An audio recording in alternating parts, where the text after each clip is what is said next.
Явно тук е любимото место за снимки, защото има доста местни в традиционни носии.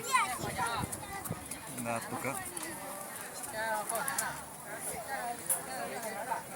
Най-вече жени, деца, мъже.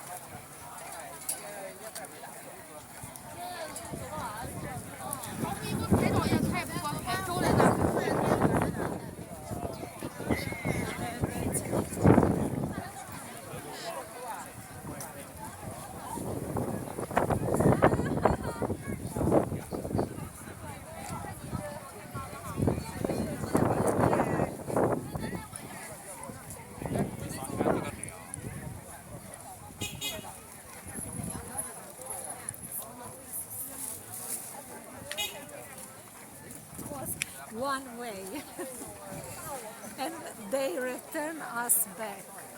This is nice way here. Where are you going now? Now we are going to zoo. Now going to zoo? Yes, we are going to zoo, and after zoo try to go on this side to Tiananmen Square. Zoo is far away? Yes, we will go by subway. How much? How long? 30 minutes? I hope 20. Can I come with you? Yes. You will help me for the... I never been in the Yeah, in the on subway. The subway. Okay.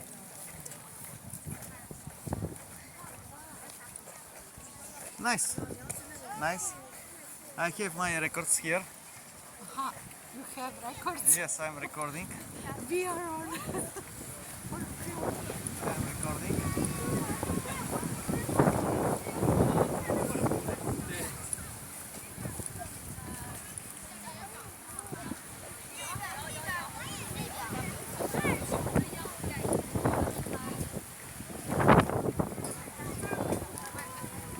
И понеже, както се вижда, няма какво много да показвам, все едно и също, за да не стават филмчета много досадни, ще го приключвам това, може би на 3 минутки, за да имам и повече место. Имам вече нови приятели, с тях ще отидем до зоологическата градина и при късмет ще видим пандите. Ето тук малко да постигам пак от местните. Езерцето, червените шапчици, мадамата.